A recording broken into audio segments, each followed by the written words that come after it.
Hello दोस्तों, कैसे हो आप? आपका बहुत बहुत स्वागत दिशा यूट्यूब चैनल पर। Good evening all of you student. Class को अब जल्दी से जल्दी ज्वाइन करें। क्लास आपके लिए बहुत इंपॉर्टेंट क्लास होने वाली है। आज जैसा थंबनेल पर देख पा रहे हैं आप, भारतीय संविधान की अनुसूचियों पर डिस्कस होगा। और ये जो 12 अनुसूची है हमारे संविधान की, यहाँ से क्वेश्चन 100% एक अनुसूची में पूछ लिया जाता है कि कौन से शेड्यूल में कौन से सब्जेक्ट का वर्णन है। प्यारे बच्चों, आज शेड्यूल पर डिस्कस होगा। एक बड़ी इंपॉर्टेंट क्लास होगी। जल्दी से जल्दी आप क्लास को ज्वाइन करें। क्लास आपके लिए बड़ी इंपॉर्टेंट क्लास होगी। जल्दी से ज्वाइन करें आप प्यारे बच्चों, क्लास को ज्वाइन करें। देखें आप, भारतीय संविधान में कुल अनुसूची यहाँ पर, चलो पेन चेंज कर लेते हैं।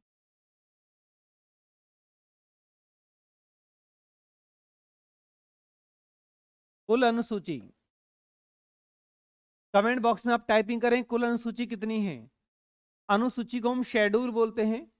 भारतीय संविधान में कुल कितनी शेड्यूल हैं, कितनी अनुसूचियां हैं, कमेंट बॉक्स में टाइपिंग करें। स्पीड के साथ टाइपिंग करें।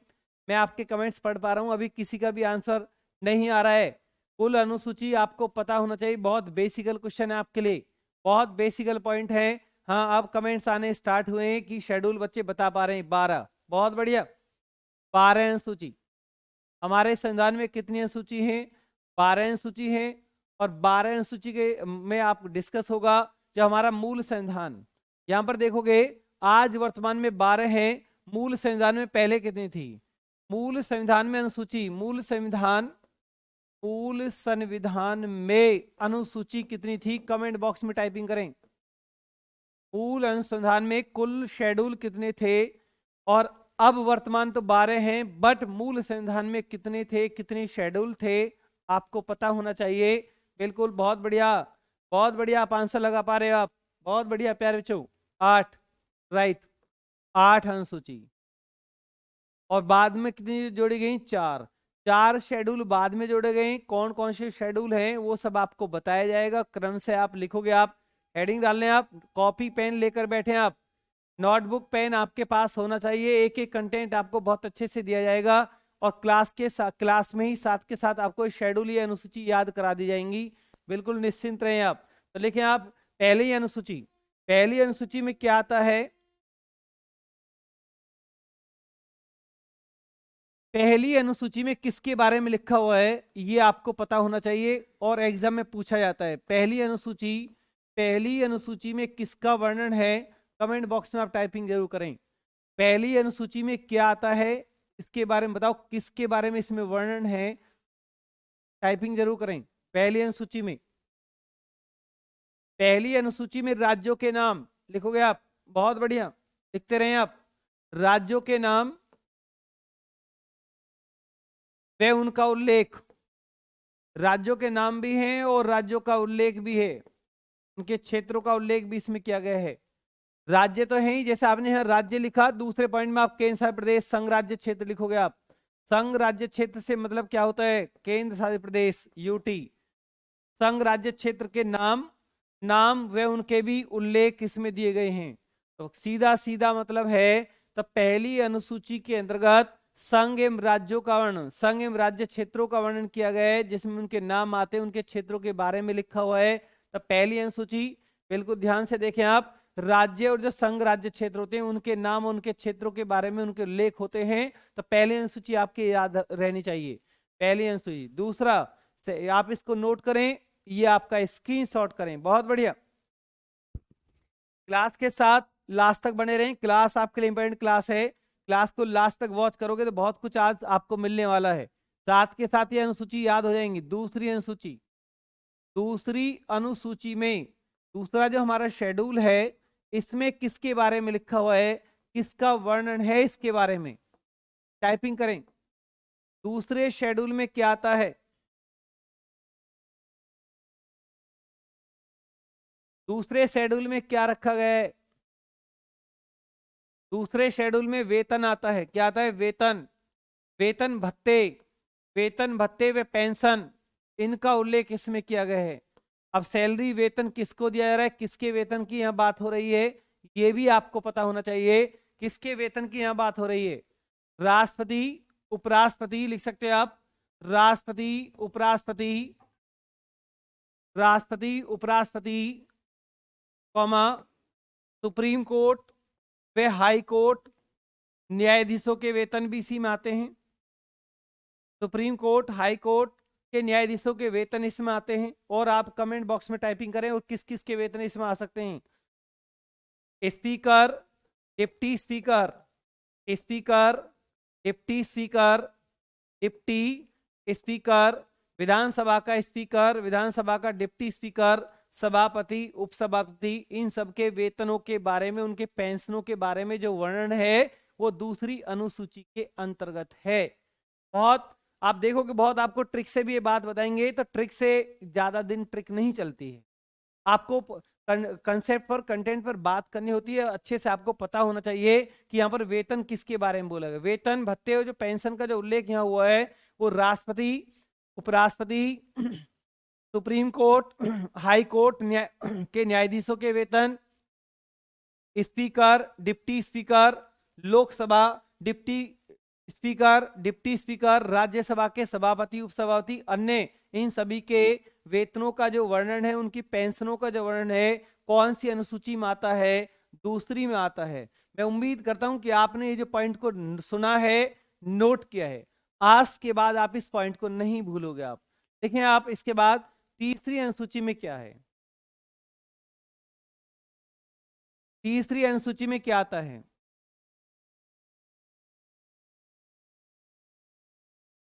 चलो पेन थोड़ा सा ठीक कर लेते हैं। तीसरी अनुसूची, तीसरे शेड्यूल में प्यारे बच्चों किसके बारे में लिखा हुआ है, किसका वर्णन, किसका प्रावधान इस शेड्यूल के अंतर्गत आता है?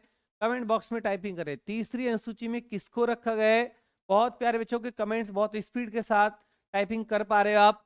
और तीसरी अनुसूची में जो शेड्यूल है, जो वर्णन है, बताइए किसका आता है? आपने पेंशन, वेतन, भत्ते का लिख दिया है शपथ ग्रहण। बहुत बढ़िया, शपथ ग्रहण। मैं आपके कमेंट्स पढ़ पा रहा हूं, आपने शपथ ग्रहण लगाया है, बहुत बढ़िया, शपथ ग्रहण। तीसरी अनुसूची में शपथ ग्रहण आती है। अब यहाँ किसकी शपथ की बात हो रही है? शपथ ग्रहण में आपके सब जो मंत्री होते हैं, कैबिनेट मंत्री, मंत्री लिख सकते हैं आप, सांसद लिख सकते हैं आप। सांसद में लोकसभा, राज्यसभा भी सब आ जाएगा। मंत्री, सांसद, जिन जिन की भी यहाँ पर नियुक्ति हो रही है, शपथ हो रही है, उन सब के बारे में यहाँ पर लिख सकते हो आप। क्या उसमें आपका लोकसभा है, सांसद है, लोकसभा, राज्यसभा, कैग है, कैग भी आप इसमें जोड़ सकते हो आप, कैग। सबकी जो शपथ है, सबकी शपथ का जो प्रावधान है कौन सी शेड्यूल में है? तीसरे में है।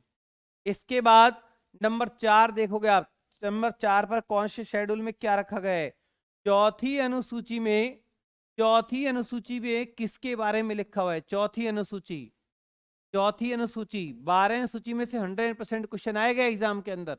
चौथी अनुसूची में किसको रखा गया है? कमेंट बॉक्स में टाइपिंग जरूर करें। चौथी अनुसूची में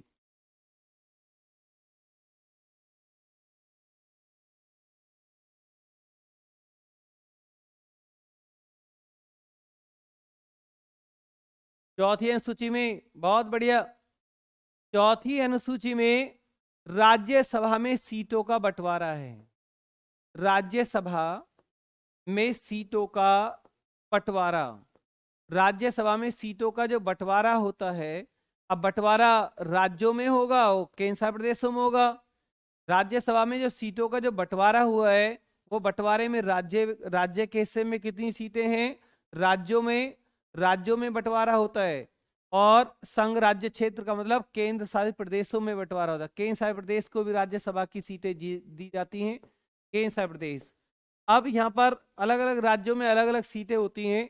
तो मैं आपसे एक क्वेश्चन पूछूंगा, आप कमेंट बॉक्स में उसका सही आंसर लगाना, क्योंकि क्लास को आप लास्ट तक जरूर वॉच करें। क्वेश्चन है, उत्तर प्रदेश के अंदर राज्यसभा की कितनी सीटें? उत्तर प्रदेश के अंदर राज्यसभा की कितनी सीटें हैं? एक बहुत बढ़िया क्वेश्चन मैंने आपसे पूछा है। उम्मीद करता हूं कि आप इसका आंसर बिल्कुल सही बता पाएंगे। और स्पीड के साथ टाइपिंग जरूर करें। क्लास को लास्ट तक वॉच करें। बहादुर बच्चा क्लास को लास्ट तक वॉच करता है, और जिसे कुछ करना ही नहीं है वो क्लास को देखेगा, बंद कर देगा। जिसे लग रहा है कि मुझे कुछ चाहिए, मुझे जॉब चाहिए, मुझे अपना कैरियर बनाना है, वो 100% क्लास को जरूर लास्ट तक वॉच करेगा, उसे पता है कि कुछ बनना है। मैंने पूछा है उत्तर प्रदेश के अंदर यूपी में राज्यसभा की कितनी सीटें हैं? टाइपिंग की स्पीड आपकी बढ़ चुकी है, बहुत बढ़िया, बहुत बढ़िया आंसर। 31 राज्यसभा की उत्तर प्रदेश में सबसे ज्यादा सीटें कितनी? 31। अगर यहाँ राज्यसभा की सीटों की यहाँ बात करोगे तो राज्यसभा की जो मैक्सिमम सीटें हैं वो कितनी हैं? मैक्सिमम सीटों की बात करोगे तो 250 हैं। वर्तमान सीटों की बात करोगे तो हमारे पास आज एक्चुअल वर्तमान कितनी सीटें हैं? 245 हैं। अब इनमें से कितनी सीटों पर चुनाव होता है, निर्वाचित सीट कितनी है, आपको पता होना चाहिए। पिछली वीडियोस में भी मैंने आपको ये सब बताया है, अच्छे से लिखवा है। 233 सीटों पर चुनाव होता है और राष्ट्रपति द्वारा राज्यसभा में 12 सदस्य मनोनीत होते हैं कला एवं साहित्य क्षेत्र से। आप इसे नोट करें या स्क्रीनशॉट करें। हर पॉइंट, हर कंटेंट आपको वो दिया जा रहा है जिससे कि आपकी परीक्षाएं पास हो जाएं। आलतू फालतू की बातें इस चैनल पर नहीं होती हैं, नोट करें। पांचवी अनुसूची, पांचवी अनुसूची में किसके बारे में लिखा हुआ है? पांचवी जो शेड्यूल है, पांचवी अनुसूची में किसके बारे में आता है? वर्णन किसके बारे में वर्णन है? कमेंट बॉक्स में आप टाइपिंग करें। पांचवी अनुसूची में,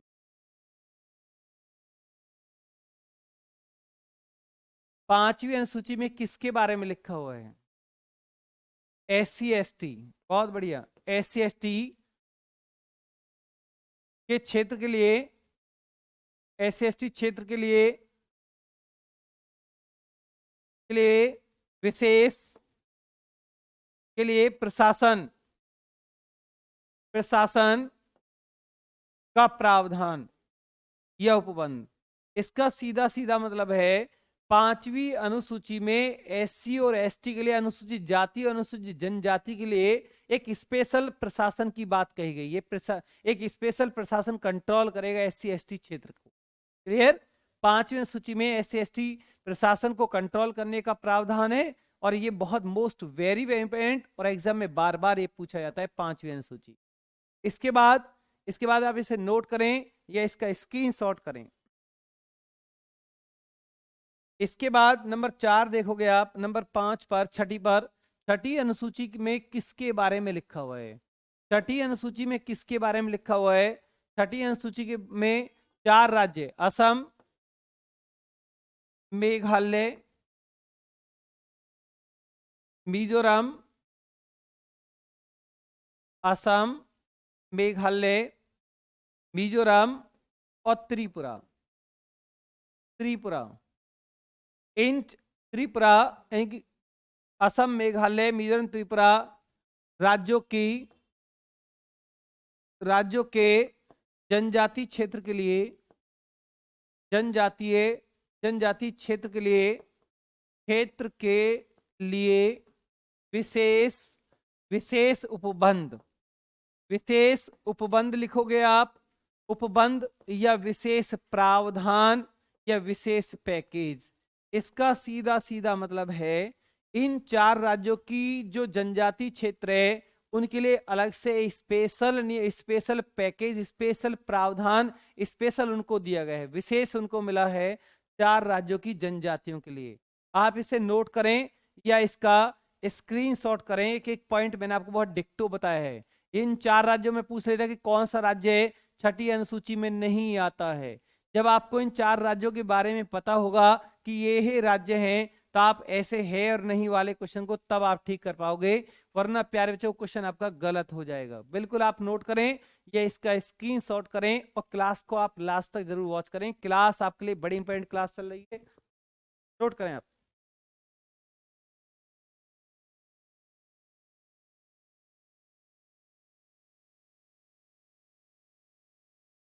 चलिए नेक्स्ट,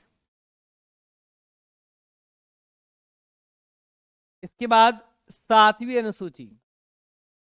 सातवीं जो अनुसूची है, जो 7वीं अनुसूची जो शेड्यूल है, इसमें किसके बारे में वर्णन लिखा हुआ? इसमें वर्णन है शक्तियों का विभाजन। बिल्कुल बहुत हटके पॉइंट मैंने आपको बताया है कि आपको बिल्कुल एकदम सरप्राइज होगा कि एकदम सर ने बोला शक्तियों का विभाजन। बिल्कुल सही है पॉइंट आपके लिए। मैंने यहाँ पर लिखा शक्तियों का विभाजन, शक्तियों का विभाजन। देश के अंदर पावर, जिसकी जहां जहां पावर है, कौन से सब्जेक्ट पर पावर दी गई है, किसको कौन से विषय की पावर दी गई है, यहाँ पावर को डिवाइड किया गया है, यहाँ शक्ति को डिवाइड किया गया है, किसको क्या शक्ति मिल रही है। अब ये शक्ति का विभाजन कैसे होता है, इस शक्ति की लिस्ट बनाई गई है। इस 7वीं अनुसूची में 3 सूचियों का वर्णन दिया गया है। इस 7वीं अनुसूची में 3 सूची का वर्णन है। हर लाइन आपके लिए इंपॉर्टेंट लाइन है, बिल्कुल आप समझने की कोशिश जरूर करें। 7वीं अनुसूची में 3 लिस्ट बनाई गई हैं और इन 3 लिस्ट का, इन 3 सूची, इसमें कौन कौन सी वो 3 सूची आती हैं, बिल्कुल आप अपने कमेंट बॉक्स में भी लिख पा रहे हो। आप लिखिए आप स्पीड के साथ। मैं आपकी टाइपिंग की स्पीड आपने इतनी बढ़ा चुकी है कि आपके मैं कमेंट्स नहीं पढ़ पा रहा हूं। आप लिख रहे हैं बहुत प्यारे बच्चे कि सर पहले आती है संघ सूची, बहुत बढ़िया, संघ सूची। इसके बाद सेकंड आती है राज्य सूची, राज्य सूची, और इसके बाद थर्ड आपने लिखा समवर्ती सूची। बहुत प्यारे बच्चों ने एक ही लाइन में बिल्कुल क्लियर कर दिया है कि समवर्ती सूची। पहले आप आराम से बिल्कुल नोट करें, हर लाइन आपके लिए इंपॉर्टेंट है। फिर मैंने बोला है कि 7वीं अनुसूची में शक्तियों का विभाजन हुआ है। 7वीं अनुसूची में शक्तियों का विभाजन हुआ है। जो देश में जो पावर है, वो पावर कौन से सब्जेक्ट की पावर किसको दे दी गई है, उसकी लिस्ट को 3 भागों में डिवाइड किया गया है। एक संघ है जो केंद्र के पास है, राज्य सूची है, एक संवर्ती सूची है। अब यहां पर देखोगे आप, संघ सूची को जो पावर मिली है वो पहले 97 विषय इसके अंदर थे जिनके पर ये पावर इसके हाथ में थी, और आज ये बढ़कर कितने हो गए, 100 विषय हो गए। आज वर्तमान में संघ के पास, केंद्र के पास कितने वो सब्जेक्ट हैं जिन पर वो अपना कानून बना सकता है। बहुत बढ़िया क्वेश्चन है, बहुत डिक्टो पॉइंट है। 100 विषयों पर संघ अपना कानून बना सकता है। और इसके बाद यहां देखोगे राज्य लिखा हुआ है। राज्य सूची में पहले 66 विषय थे, लेकिन आज इसके घटकर 61 हो गए हैं। अब इसके जो विषय, राज्य सूची में पहले 66 विषयों पर, सब्जेक्ट पर कानून बनाने की शक्ति थी, लेकिन आज घटकर 5 इसके सब्जेक्ट यहां से विषय हटाए और वो उनको समवर्ती सूची में जोड़ा गया। और आज वर्तमान में राज्य सूची के पास कितने विषय हैं, 61 विषय हैं। और समवर्ती सूची के पास पहले 47 विषय थे, आज वर्तमान की बात करोगे तो 52 विषय इसके पास हैं, 52 विषय इसके पास आते हैं। अब यहाँ पर सीधा सीधा पॉइंट है, इन तीनों जो लिस्ट में नाम आए, संघ, राज्य, समवर्ती सूची, तीनों का मतलब क्या होता है। संघ सूची के जो विषय होते हैं उन पर संसद, केंद्र सरकार कानून बना सकती है। राज्य सूची के विषय पर राज्य सरकार कानून बना सकती है। और समवर्ती सूची के विषय पर केंद्र और राज्य दोनों कानून बना सकते हैं। अगर राज्य ने किसी समवर्ती सूची के विषय पर कोई कानून बनाया है तो कानून बनाने से पहले राष्ट्रपति की परमिशन लेना, अनुमति लेना का अनिवार्य है। क्लियर? तो आप इन्हें नोट करें या आप इन्हें स्क्रीनशॉट करें, यहीं से वो आपके लिए क्वेश्चन पूछ लेता है। जैसे मैं एक और आपको यहां पर बताना चाहूंगा, पहले आप इसको नोट कर लें या इसका स्क्रीनशॉट कर लें। अभी ये जो यहां पर मैंने लिखा, इनके कुछ थोड़े थोड़े विषय भी देख लो आप। जैसे संघ सूची है, संघ सूची में विषय जैसे बीमा, बैंक, बीमा, बैंक, रक्षा, परमाणु, विदेशी मामले, डाकघर, विदेशी मामले, डाकघर, ये सब किस में आते हैं, ये केंद्र के विषय हैं जिन पर केंद्र कानून बना। हालांकि लिस्ट तो कितने की, 100 की है, लेकिन 100 की लिस्ट हमें बनाने की अभी जरूरत नहीं, क्योंकि हम शेड्यूल पढ़ रहे हैं तो उतने। राज्य सूची के विषय में जैसे आपने देखा कृषि, कृषि कौन सी सूची का विषय है, कृषि भूमि, कृषि भूमि, सिंचाई, विज्ञापन, शराब, ये सब कौन सी सूची के विषय हैं, राज्य सूची के विषय हैं। स्वास्थ्य, स्वास्थ्य भी किस सूची का विषय है, स्वास्थ्य राज्य सूची का विषय है। हेल्थ जो होता है स्वास्थ्य, स्वास्थ्य भी राज्य सूची का विषय है। जो मैं यहाँ पर कुछ विषय लिख रहा हूँ आप उनको भी नोट कर सकते हैं, क्योंकि मोस्ट इंपोर्टेंट है, यहाँ से क्वेश्चन आने लाजमी रहते हैं। अब समवर्ती सूची के भी कुछ विषय आप देख सकते हैं। आप पहले आप इसे नोट कर लें या इसका स्क्रीनशॉट कर लें, क्योंकि स्क्रीन बोर्ड पर इतना स्पेस है नहीं। स्पेशल मैंने यहां लिखा समवर्ती सूची, समवर्ती सूची के विषय आप अपने कमेंट बॉक्स में भी लिख सकते हैं। समवर्ती सूची के विषय आप टाइपिंग जरूर करें कि समवर्ती सूची में कौन कौन से विषय आते हैं। देखते हैं कितने प्यारे बच्चे समवर्ती सूची के 2-4 विषय लिख पाते हैं। हालांकि आज वर्तमान समवर्ती सूची में 52 विषय हैं, पहले कितने थे 47। राज्य सूची के 5 विषय वहां से हटाए गए, उनको किस में रखा गया, समवर्ती सूची में रखा गया। अब राज्य सूची का विषय क्यों हटाया जा रहा है, राज्य सूची के विषय को इसलिए वहां से हटाएगा क्योंकि राज्य सरकार उस विषय पर गौर नहीं दे रही है, उस पर ध्यान नहीं दे रही है। तो इसलिए अगर कोई विषय राज्य सीधी सरल भाषा में मैं आपको समझा रहा हूं, अगर राज्य सूची से कोई विषय हटाकर समवर्ती सूची में लाया जाता है तो इसका सीधा सीधा मतलब है राज्य सूची उस विषय पर गौर नहीं कर रही है। जब वो विषय समवर्ती सूची के अंदर आएगा तो उस पर अब दोनों गौर रखेंगे, का केंद्र भी और राज्य भी। तो समवर्ती सूची में जो विषय आते हैं उन पर केंद्र और राज्य दोनों ही कानून बना सकते हैं। आप उतना पढ़ें जितना आपकी समझ में आए, आप उतने कंसेप्ट को पढ़ें, उतना समझ में पढ़ें जितना आपकी समझ में आए। ज्यादा फैक्ट भी एक तरीका से नहीं, अगर आपको समझ में नहीं आते तो ज्यादा फैक्ट भी लिखने की कोई जरूरत है ही नहीं। चलिए समवर्ती सूची के कुछ विषय के पर बताइए। आप बहुत प्यारे बच्चों ने कमेंट बॉक्स में टाइपिंग भी कर दी है कि सर समवर्ती सूची में ये विषय आते हैं, बिल्कुल सही बात, बहुत बढ़िया। एजुकेशन, हमारे देश की जो शिक्षा है वो कौन सी सूची में आती है, ये समवर्ती सूची का विषय है। शिक्षा, वन ना मापतोल, मापतोल ये भी समवर्ती सूची का विषय है। और परिवार, आर्थिक नियोजन, इकोनॉमिक प्लानिंग, आर्थिक नियोजन, फैमिली प्लानिंग, परिवार नियोजन, आर्थिक नियोजन, ये समवर्ती सूची के विषय हैं। और विद्युत, विद्युत भी इसी सूची का विषय है। और एक और लिखूंगा, बहुत इंपॉर्टेंट पॉइंट है, समवर्ती सूची में दंड प्रक्रिया, आईपीसी आरपीसी बीसी में आती है। आईपीसी दंड प्रक्रिया, दंड प्रक्रिया, दंड प्रक्रिया भी कौन सी सूची का विषय है, समवर्ती सूची का विषय है। मैं उम्मीद करता हूं मैंने आपको जो ये विषय लिखे हैं इनसे ही आपसे एग्जामर पूछ लेता है। और जब इसका टॉपिक चलेगा, जब हम 246 248 आर्टिकल की तरफ जाएंगे तो वहां पर मैं आपको और भी विषय लिखाऊंगा, लेकिन यहाँ शेड्यूल की बात चल रही थी तो इसलिए मैंने आपको कुछ थोड़े से विषय बता दिए हैं। क्लियर, इसके बाद नेक्स्ट चले। नेक्स्ट 8वीं अनुसूची,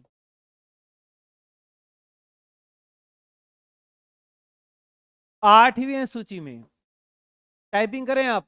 8वें शेड्यूल में प्यारे बच्चों क्या रखा गया है, 8वीं अनुसूची में जो वर्णन है वो पहले सिर्फ आप ये बताएं कि किसका वर्णन है।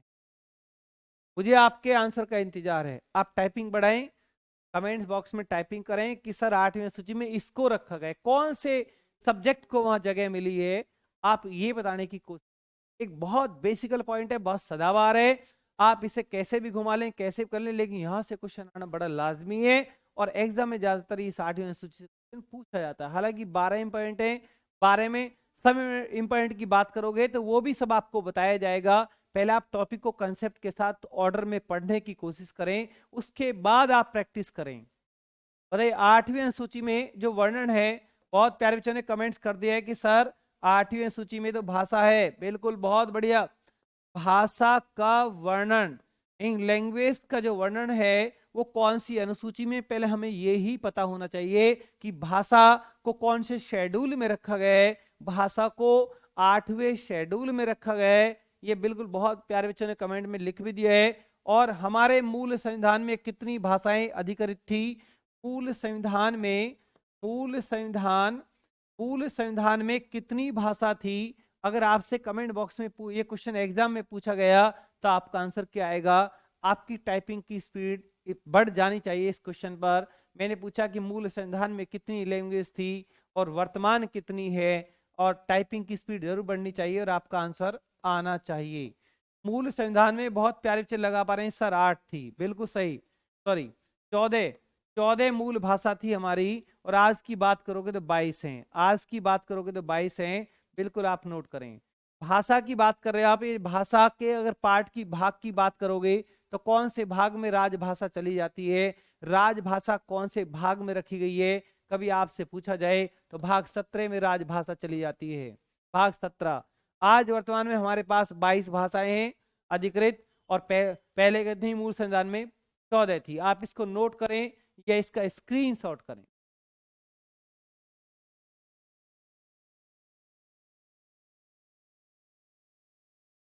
चलिए नेक्स्ट।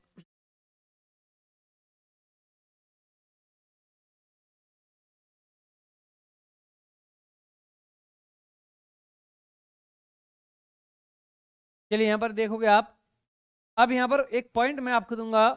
15वीं भाषा, जब 14 भाषा हमारे मूल संविधान में थी तो 15वीं भाषा जोड़ी गई। 15वीं भाषा सिंधी को जोड़ा गया। सिंधी हमारी 15वीं भाषा है। बहुत सदाबहार क्वेश्चन है और एग्जाम में बार बार पूछा जाता है। सिंधी 15वीं भाषा, 15वीं भाषा का दर्जा इसको मिला है। 15वीं भाषा का दर्जा इसको मिला है। कब मिला, कौन सी सन में मिला, कौन से अमेंडमेंट में मिला, ये सब आपको पता होना चाहिए। सिंधी जब लैंग्वेज 15वीं भाषा ऐड हुई तो कौन से नंबर का वो अमेंडमेंट था, कौन से नंबर का वो संशोधन था, वो कौन सा सन था। आपकी टाइपिंग की स्पीड बढ़नी चाहिए, मुझे आपके आंसर का इंतजार है। बिल्कुल आप बताएं। मैं 100% कहता हूं कि इस वीडियो से, इस लेक्चर से आपको 100% क्वेश्चन एग्जाम के अंदर मिलेगा। आपका गलत नहीं होना चाहिए। लगाइए आंसर। हिंदी 15वीं भाषा ऐड हुई है कौन से अमेंडमेंट के अंतर्गत? बहुत प्यारे बच्चे लगा पा रहे हैं। 21वां संविधान संशोधन 1967 के अंतर्गत। 21वां संविधान संशोधन 1967 के अंतर्गत सिंधी को भारत की 15वीं भाषा का दर्जा 8वीं अनुसूची में दे दिया गया। ये आपको पता होना चाहिए। एक अच्छा कंटेंट है आपके लिए और ये क्वेश्चन एग्जाम में बहुत ज्यादा बार पूछा जाता है। उम्मीद करता हूं कि आपको एक एक पॉइंट, एक एक कंसेप्ट आपको समझ में आ रहा होगा। अगर कंसेप्ट आपको समझ में आता है तो, नहीं भी आता है तो आप यस नो में जवाब जरूर दें। अगर आपको पॉइंट समझ में आया तो यस लगाएं और नहीं आया तो नो लगाएं। इतना तो आपका फर्ज बनता है कि यस नो में जवाब दें और थम्स अप भी करें आप।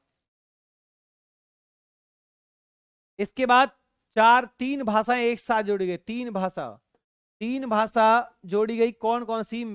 मणिपुरी, मणिपुरी, कोंकणी, कोंकणी और नेपाली। ये तीन भाषाएं कौन से अमेंडमेंट नंबर में जोड़ी गई? ये क्वेश्चन मैं आपको दे रहा हूं।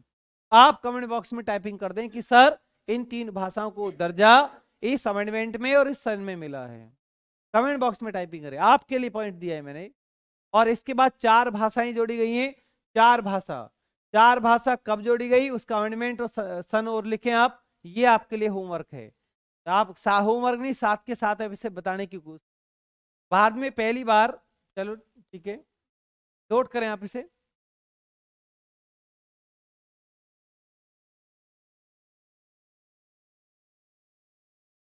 चलिए नेक्स्ट। इसके बाद 9वीं अनुसूची। 9वीं अनुसूची में प्यारे बच्चों क्या रखा है? 9वीं अनुसूची आपके सामने आ गई है। अब ये आगे की जो अनुसूची चल रही है 9, 10, 11, 12, यही तो बाद में जोड़ी गई है। मूल संविधान में 8 अनुसूची थी और आज कितनी है? 12 है। तो 9वीं अनुसूची में पहले आप सीधा सीधा पॉइंट बता दें किसके बारे में लिखा हुआ है। 9वें शेड्यूल में किसके बारे में वर्णन है? आपको पता होना चाहिए कि 9वीं अनुसूची में किसके बारे में वर्णन है। तो 9वीं अनुसूची में आता है भूमि सुधार। किसके बारे में लिखा हुआ है प्यारे बच्चों? भूमि सुधार। भूमि सुधार, भूमि सुधार इसमें लिखा हुआ है। जिस ऑप्शन में आपको भूमि सुधार दिखाई दे आप उसमें लगा देना।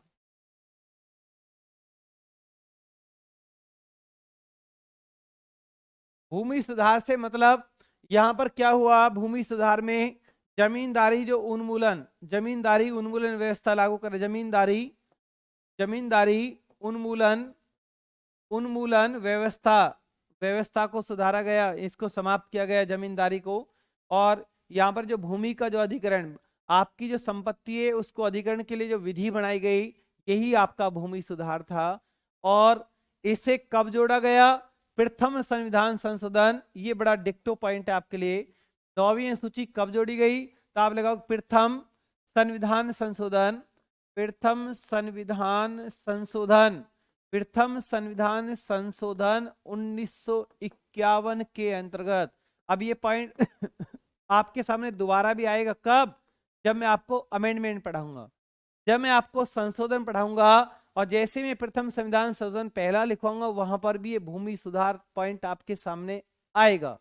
डबल डबल आएगा। संविधान के अंदर, संविधान के अंतर्गत अंदर बहुत सारे पॉइंट है जो दो दो बार भी आते हैं, जिससे कि आपका तैयारी अच्छा होता है। नोट करें आप 9वीं अनुसूची, 10वीं अनुसूची, इसके बाद नेक्स्ट देखोगे आप 10वीं अनुसूची में किसके बारे में लिखा हुआ है। 10वीं अनुसूची, 10वीं अनुसूची में प्यारे बच्चों बताएं कौन सा वर्णन इसमें दिया गया है। पहले आप वर्णन बताएं, उसके बाद पूछूंगा मैं आपसे 10वीं अनुसूची में किसके बारे में लिखा हुआ है। 10वीं अनुसूची में दल बदल का कानून जोड़ा गया। बहुत बढ़िया, गुड आंसर। दल बदल का कानून जोड़ा गया, कानून जोड़ा गया, दल बदल का कानून जोड़ा गया। दल बदल के प्रावधान इस अनुसूची में रखे गए। दल बदल से मतलब क्या होता है, पहले क्या होता था कि एक व्यक्ति अपनी पार्टी को छोड़कर दूसरी पार्टी में जाकर समर्थन करता है तो सरकार गिर जाती थी, उसका पद भी बरकरार रहता था। लेकिन जब दल बदल का कानून आया तो कोई भी एक व्यक्ति जाकर दूसरी पार्टी में जाकर सरकार नहीं बनाएगा, दूसरी सरकार को गिर नहीं सकता। एक कंडीशन है कि कितने मेंबर एक साथ जा सकते हैं, 1/3 2/3, ये कंडीशन रखी गई तो एक साथ इतने जा सकते हैं। पर्टिकुलर एक के जाने से सरकार गिर जाती थी। तो ये कानून कब आया, दल बदल कानून देश के अंदर कब आया, इसको कौन से शेड्यूल में जगह मिली है, 10वें शेड्यूल में इसको जगह दी गई है। और 10वीं अनुसूची कब जोड़ी गई, अगर पूछा जाए कब जोड़ी गई, 52वां संविधान संशोधन, 52वां संविधान संशोधन 1985 के अंतर्गत ये कानून 10वीं अनुसूची में ऐड कर दिया गया। और ये क्वेश्चन आपके लिए इतना सदाबहार है और एग्जाम में बार बार क्वेश्चन पूछा जाता है। आप इसे नोट करें या इसका स्क्रीनशॉट करें और बिल्कुल आगे बढ़ने की क्लास को लास्ट तक जरूर वॉच करते रहें।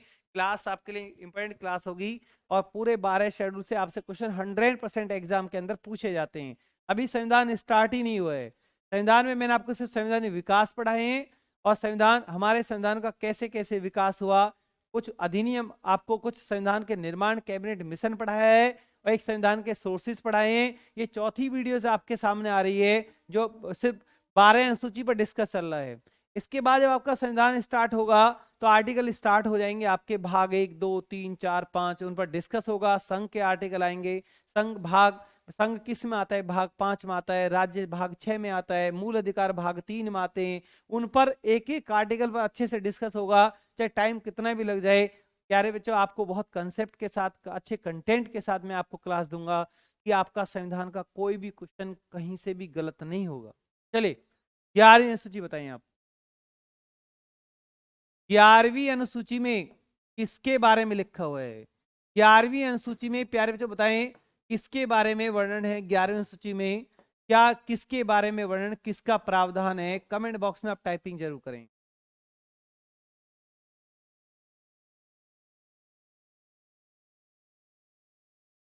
टाइपिंग करें आप, स्पीड के साथ टाइपिंग करें। बहुत बढ़िया, आंसर आ रहे हैं बहुत, अभी स्पीड के साथ नहीं आ रहे हैं, स्पीड के साथ टाइपिंग करें आप। क्लास को लास्ट तक जरूर वॉच करें, क्लास इंपॉर्टेंट क्लास है। मैंने बोला बहादुर बच्चा क्लास को वॉच करता है जिसको कुछ करना है, जिसको ये कि आना है देख के नमस्कार करके चले जाना है, वो गलत बात है। पूरे लास्ट तक क्लास को वॉच करें। 11वीं सूची में जो वर्णन आता है वो पंचायती राज व्यवस्था का वर्णन है।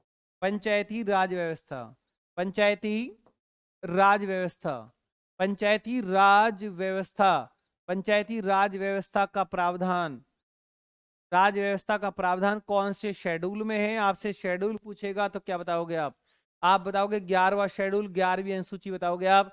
अब इस पंचायती जो राज व्यवस्था है इसको कब लागू किया गया या कौन से अधिनियम में इसको पारित किया गया, कौन से अधिनियम या कौन से एक्ट में इसको पारित किया गया, तो आप कौन सा अमेंडमेंट नंबर कौन सा आएगा, कमेंट बॉक्स में आप टाइपिंग करें। एक 73वां संविधान संशोधन, 73वां संशोधन नंबर 73 है। 73वां संविधान संशोधन 1992 के अंतर्गत पंचायती राज व्यवस्था पारित हुई है। और लागू की बात करोगे तो लागू वाली सन अलग आ जाएगी। अगर लागू की बात करोगे पूरे भारत के अंदर लागू की बात करोगे तो 24 अप्रैल 1993। अब यहाँ पर क्वेश्चन बनता है, अगर वो अधिनियम पारित वाला सन पूछता है तो आपको 1992 बताना है, अमेंडमेंट नंबर पूछता है तो आपको 73 बताना है। पूरे भारत में पंचायती राज की शुरुआत कौन सी सन से है तो आपको 24 अप्रैल 1993 बता देना है। पंचायती राज, अगर इस पंचायती राज में यहां क्वेश्चन आ जाए कि भारत में पहली बार भारत में पहली बार पंचायती राज की शुरुआत कब से है? आंसर चाहिए मुझे आपसे। भारत में पहली बार पंचायती राज की शुरुआत कब से है, कहां से है, किसके द्वारा है? कमेंट बॉक्स में आप टाइपिंग करें, आंसर चाहिए। बहुत बेसिकल क्वेश्चन है और हर एग्जाम में बार बार पंचायती राज, आप समझ पा रहे हो आज की डेट में पंचायती राज आपके लिए इतना ज्यादा इंपॉर्टेंट हो चुका है। पंचायती राज से क्वेश्चन आना लाजमी है और कोई एग्जाम ऐसा नहीं होता कि पंचायती राज से क्वेश्चन ना पूछा गया हो। 100% पंचायती राज से क्वेश्चन पूछा जाता है। किसी प्यारे बच्चे का पंचायती राज के क्वेश्चन गलत नहीं होने चाहिए। अभी सिर्फ शेड्यूल चल रहे हैं, इसके बाद जब पंचायती राज की आर्टिकल आएंगे तो पूरा डिटेल, पूरा कंसेप्ट, पूरा कंटेंट आपको दिया जाएगा। आप कॉपी पेन जरूर लेकर बैठे, कॉपी पेन लेकर बैठोगे तो एक एक पॉइंट को आप नोट भी कर लोगे। आपका यही नोटबुक होगा, यही आपके एग्जाम में काम आएगा। आपको आलतू फालतू कहीं कुछ पढ़ने की जरूरत है ही नहीं। भारत में पहली बार पंचायती राज की शुरुआत, मैं आपके कमेंट्स पढ़ पा रहा हूं, बहुत बढ़िया। बिल्कुल टाइपिंग की स्पीड आपकी बढ़ चुकी है और बहुत बढ़िया। कुछ प्यारे बच्चों ने तो एक ही लाइन में बिल्कुल क्लियर कर दिया है कि सर 2 अक्टूबर 1959 राजस्थान के नागौर जिले से पंडित नेहरू जी के द्वारा। बहुत बढ़िया। अगर दो राज्य पेयर्स में पूछे जा रहे हैं तो आंध्र लगा देना साथ साथ, बहुत बढ़िया। एक बार फिर मैं आपके सामने लिखता हूं 2 अक्टूबर, देखिए आप, पंचायती राज की शुरुआत 2 अक्टूबर 1959। 1959 राज्य पूछेगा तो राजस्थान, इसका जिला पूछेगा तो नागौर, व्यक्ति पूछेगा तो नेहरू जी द्वारा। शॉर्ट में मैंने आपके सामने लिख दिया है, इमला नहीं लिखा है आपके सामने। 2 अक्टूबर 1959 राजस्थान के नागौर जिले से नेहरू जी के द्वारा पंचायती राज की शुरुआत हुई है। अगर शुरुआत की बात पूछेगा, डेट सन पूछ रहा है तो 1959 लगाना है, राज्य पूछ रहा है तो राजस्थान लगा देना है, राजस्थान का जिला पूछ रहा है तो नागौर लगा देना है, व्यक्ति पूछ रहा है तो नेहरू जी लगा देना है, और संपूर्ण भारत कह के पूछ रहा है तो 24 अप्रैल 1993 में लगा देना है।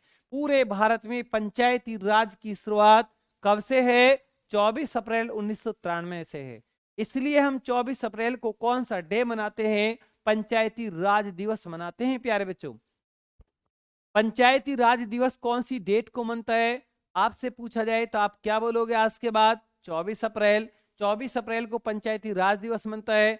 पंचायती राज दिवस कौन से आर्टिकल में आता है? पंचायती राज जो है, सॉरी, पंचायती राज के बारे में कौन से आर्टिकल में लिखा हुआ है? आर्टिकल 243 पंचायती राज के बारे में बताता है और राजभाषा के बारे में 343 बताता है।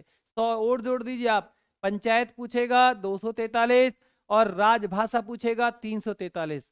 बहुत जब पंचायती राज का आर्टिकल के प्रावधान पूछे जाते हैं तो बहुत प्यारे बच्चे, ऐसे नादान बच्चे भी होते हैं जो आर्टिकल 40 लगा देते हैं। डीपीएस का नीति निदेशक तत्व के आर्टिकल 40 पर कह दे कि सर 40 में लिखा हुआ है। भाई पंचायती राज के जो प्रावधान है वो आर्टिकल 243 में, ना कि 40 में। 40 में लिखा हुआ है कि ग्राम पंचायतों का गठन होना चाहिए। वो तो कह रहा है सहज तरीका से, बहुत सरल भाषा में अपनी बात को रख रहा है कि देश के अंदर ग्राम पंचायतों का गठन होना चाहिए। वहां पर उनके प्रावधान नहीं है, वो तो कह रहा है इस बात को। चलिए, उम्मीद करता हूं कि आपको ये पॉइंट समझ में आया होगा। बिल्कुल एक एक पॉइंट है, अमेंडमेंट पूछेगा 92, संशोधन नंबर 73, 92 आप लगा दोगे। आप एक ही कंसेप्ट मैंने आपको दिया है, बिल्कुल आगे बढ़ने की कोशिश करें। चलिए नेक्स्ट, अब आपके लास्ट शेड्यूल आपके लिए 12वीं अनुसूची। 12वीं अनुसूची में 12वीं अनुसूची में किसके बारे में लिखा हुआ है? पहले तो आप ये बताएं किसके बारे में क्या प्रावधान है, किसके बारे में यहां वर्णन है। 12वीं सूची में क्या आ जाता है?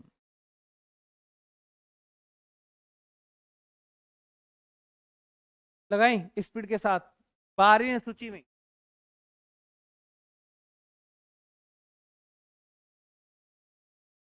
नगर पालिकाओं, बहुत बढ़िया। नगर पालिकाओं का प्रावधान, नगर पालिकाओं का प्रावधान 12वीं अनुसूची में आता है, बिल्कुल सही। अगर मैं आपसे पूछ लूं छोटी सी बात, नगर पालिका क्या होती है? नगर पालिका क्या होती है? कमेंट बॉक्स में टाइपिंग जरूर करें। किसे कहते हैं नगर पालिका? आप बार बार कहते हैं कि नगर पालिका, नगर पालिका, आप सुनते भी, देखते भी, रहते भी आप वहां पर। नगर पालिका होती क्या है? क्या है नगर पालिका? नगर पालिका किसे कहते हैं? ये बड़ा आप सोचो बड़ा क्रिटिकल, बड़ा वैसा क्वेश्चन मैंने आपसे पूछा है कि सर कैसा क्वेश्चन है, पूछ लिया एग्जाम में कि नगर पालिका क्या है, क्या बताओगे आप? सिंपल, शहरी शहरी स्थानीय सरकार, शहरी स्थानीय सरकार ही नगर पालिका है। शहर की जो स्थानीय सरकार होती है, वहां की जो लोकल गवर्नमेंट होती है, वही नगर पालिका है। शहरी स्थानीय सरकारी नगर पालिका कहलाती है।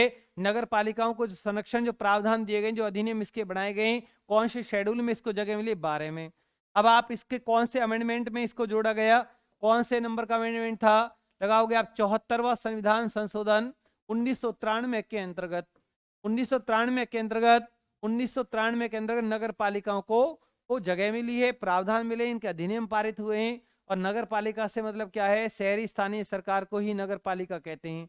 आज हमने जो डिस्कस किया, 12 अनुसूची पर डिस्कस किया, तो 12 अनुसूची में पहली अनुसूची में क्या है, दूसरी में क्या है? पहली में अगर आप राज्य बता रहे हो तो दूसरी में क्या है? वेतन है। कोई भी व्यक्ति आ रहा है, पहले राज्य आ रहा है, राज्य में आ रहा है, देश में आ रहा है, देश के बाद निर्वाचित होकर जा रहा है, सैलरी ले रहा है, सैलरी के बाद शपथ ले रहा है। तो पहली अनुसूची में क्या है? राज्य। दूसरी में क्या है? वेतन। तीसरी में क्या है? शपथ। चौथी में क्या है? राज्यों में राज्यसभा की सीटों का बंटवारा। तो मैंने आपसे पूछा कि भारत का वह कौन सा राज्य है जिसमें राज्यसभा की सबसे ज्यादा सीटें हैं? बहुत क्रिटिकल, बहुत नॉर्मल क्वेश्चन पूछा, आप उस पर अटक गए। बहुत देर में आंसर आ रहा है, कोई 80 लगा रहा है, कोई कुछ लगा रहा है। तो प्यारे बच्चों, ये हमारे बेसिकल पॉइंट होते हैं। राज्यसभा की सबसे ज्यादा सीट उत्तर प्रदेश को मिली हुई है, बंटवारे में सब यूपी को सीट मिल रही है 31। राज्यसभा की सबसे ज्यादा सीटें यूपी के अंदर है, कितनी? 31 है। आप लगा रहे थे 80, 80 लोकसभा की हैं। 80 लोकसभा की सीटें यूपी में है और 31 राज्यसभा की हैं। आगे से आपको ध्यान रखना है। क्लियर? तो इसके बाद 7वीं सूची में मैंने आपको क्या बताया? 5वीं सूची में SC/ST क्षेत्र था। 6ठी सूची में किसको रखा गया? 4 राज्यों की जनजातियों के लिए विशेष पैकेज दिए गए। और 4 राज्य कौन कौन से हैं? साथ के साथ याद होनी चाहिए। 6ठी अनुसूची में 4 राज्यों की जनजातियों को विशेष पैकेट दिए गए, विशेष बंडल, विशेष प्रावधान दिए गए, स्पेशल उनको कुछ दिया गया है और राज्यों से अलग। वो 4 राज्य कौन कौन से हैं? असम, मेघालय, मिजोरम, त्रिपुरा। बहुत बढ़िया। 7वीं सूची, 7वीं सूची में यानी शक्ति का डिवाइडेशन हुआ है, शक्ति का विभाजन, पावर। देश की जो पावर है, पावर किस किस को पावर दी जा रही है, किस मतलब देश की जो पावर है उसको बांटा जा रहा है कि इसके पास ये पावर रहेगी, राज्य के पास ये पावर, केंद्र के पास ये पावर। तो उस पावर को 3 लिस्टों में डिवाइड किया गया है। तो 7वें शेड्यूल में 3 लिस्ट बनाई गई हैं और 3 लिस्ट में पहली संघ सूची, सेकंड राज्य सूची, थर्ड आपकी संवर्ती सूची। संघ सूची में जो विषय रखे गए उन पर कानून केंद्र सरकार बना सकती है, संसद बना सकती है, इसलिए उनको विषय दिए गए। तो केंद्र के पास, संघ के पास पहले 97 सब्जेक्ट थे, आज उसके पास 100 विषय है। तो केंद्र सरकार 100 विषयों पर कानून बना सकती है। और 100 विषय की लिस्ट तो इस क्लास में बन नहीं सकती, लेकिन मैंने आपको कुछ बताए, जैसे आपका बीमा, बैंक, रक्षा, विदेशी मामले, या आपका डाकघर, परमाणु, ये सब किस में आते हैं? संघ के अंतर्गत आते हैं। क्लियर? तो आप नोट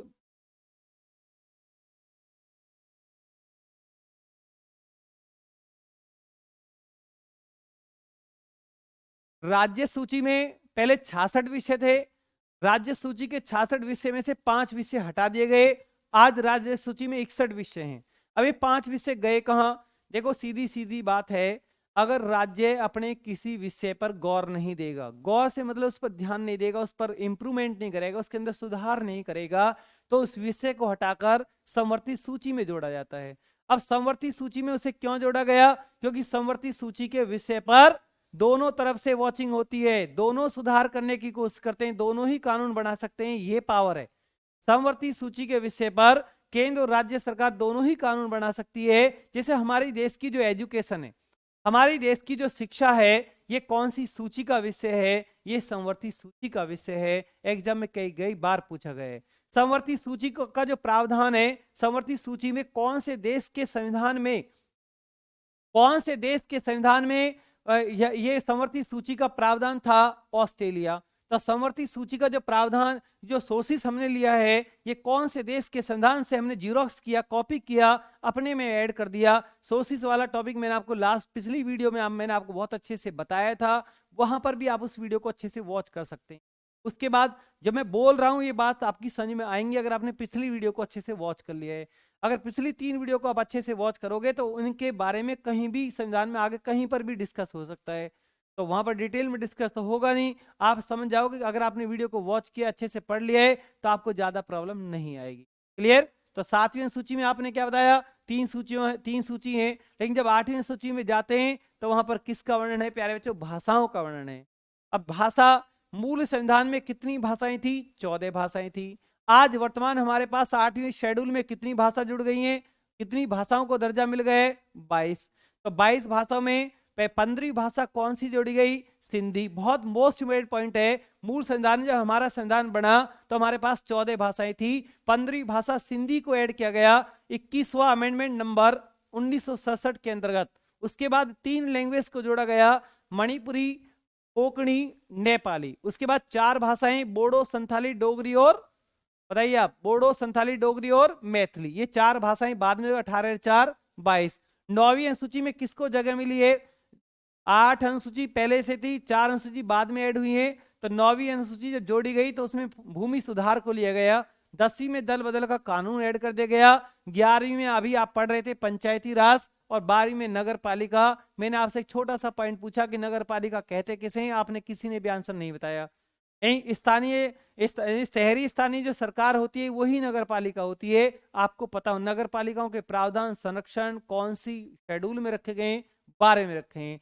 आज की जो क्लास थी ये 12 अनुसूची पर क्लास हुई है कि हमारे संविधान के अंदर कितनी अनुसूची है? 12 हैं।